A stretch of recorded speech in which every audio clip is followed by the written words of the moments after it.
1947 ഒരു രാജ്ഞി ധൈര്യം കാണിച്ചിരുന്നില്ല എങ്കിൽ ഇന്ന് ത്രിപുര ഇന്ത്യയിൽ ഉണ്ടാകില്ലായിരുന്നു.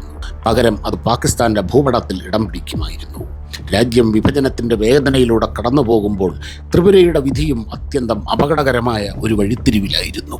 1947 ഇന്ത്യ സ്വാതന്ത്ര്യം നേടുകയും രാജ്യമെമ്പാടും കലാപങ്ങളുടെ വാർത്തകൾ പടരുകയും ചെയ്ത അതേ വർഷം ത്രിപുര മഹാരാജാവായിരുന്ന ബീർ വിക്രം കിഷോർ ദേബ് ബർമൻ പെട്ടെന്ന് അന്തരിച്ചു. തന്റെ പ്രായപൂർത്തിയാകാത്ത മകൻ കിരിത് വിക്രമും പത്നി കാഞ്ചൻ പ്രഭാദേവിയും മാത്രം ബാക്കിയായി. ആ വലിയ സംസ്ഥാനത്തിന്റെ മുഴുവൻ ഉത്തരവാദിത്വവും പെട്ടെന്ന് ആ രാജ്ഞിയുടെ തോളിലായി. പരമ്പരാഗത രീതിയിൽ മകൻ പ്രായപൂർത്തിയാകുന്നതുവരെ കാഞ്ചൻ പ്രഭാദേവി റീജന്റായി ത്രിപുരയുടെ ഭരണം ഏറ്റെടുത്തു. എന്നാൽ കൊട്ടാരത്തിനുള്ളിൽ അധികാരത്തിനു വേണ്ടിയുള്ള തർക്കങ്ങൾ തുടങ്ങിക്കഴിഞ്ഞിരുന്നു. മറുവശത്ത് വിഭജനത്തിന്റെ തീ രാജ്യമെമ്പാടും പടരുകയായിരുന്നു. മഹാരാജാവിന്റെ സഹോദരനായ ദുർജയ് കിഷോർ സിംഹാസനം കൈക്കലാക്കാൻ സ്വപ്നം കണ്ടിരുന്നു. അതിനായി അദ്ദേഹം പുറത്തുനിന്നുള്ള ശക്തികളുമായി കൈകോർത്തു. അവിടെയാണ് ഈ കഥയിലേക്ക് ഗേട്ട് മിയാൻ എന്നറിയപ്പെട്ടിരുന്ന അബ്ദുൾ ബാരിഖ് എന്ന തീവ്ര ചിന്താഗതിക്കാരൻ കടന്നുവരുന്നത്. മുസ്ലിം ലീഗ് അനുഭാവിയായിരുന്ന അദ്ദേഹം ത്രിപുര ഇന്ത്യയിൽ നിന്ന് വേർപെട്ട് പാകിസ്ഥാനിൽ ലയിക്കണമെന്ന് പരസ്യമായി ആഗ്രഹിച്ചിരുന്നു. ക്രമേണ ഈ സഖ്യം ശക്തമാവുകയും അതിന്റെ അലയൊലികൾ ഭരണസമിതിയായ റീജൻസി കൗൺസിലിൽ വരെ എത്തുകയും ചെയ്തു.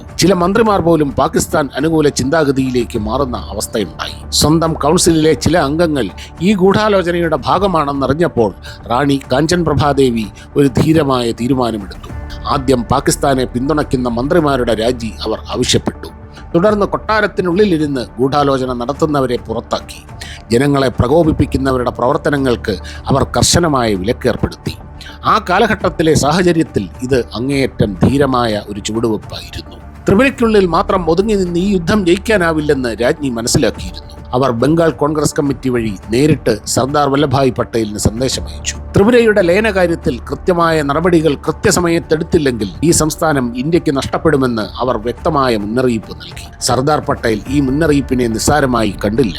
ആസാം ഗവർണറായിരുന്ന അക്ബർ ഹൈദരിയോട് സാഹചര്യം സൂക്ഷ്മമായി നിരീക്ഷിക്കാൻ അദ്ദേഹം നിർദ്ദേശിച്ചു. തുടർച്ചയായ ചർച്ചകൾക്കും ജനങ്ങളുടെ താൽപ്പര്യത്തിനും രാജ്ഞിയുടെ വ്യക്തമായ നിലപാടുകൾക്കും ഒടുവിൽ 1949 സെപ്റ്റംബർ 9 ലയനക്കരാർ ഒപ്പുവെച്ചു. അങ്ങനെ 1949 ഒക്ടോബർ 15 ത്രിപുര ഔദ്യോഗികമായി ഇന്ത്യയുടെ ഭാഗമായി. ഇതൊരു സാധാരണ ലയനമായിരുന്നില്ല, മറിച്ച് പാകിസ്ഥാന്റെ നിർദ്ദേശപ്രകാരം കൊട്ടാരത്തിനുള്ളിൽ മെനഞ്ഞെടുത്ത ഒരു വലിയ ഗൂഢാലോചനയുടെ പരാജയമായിരുന്നു.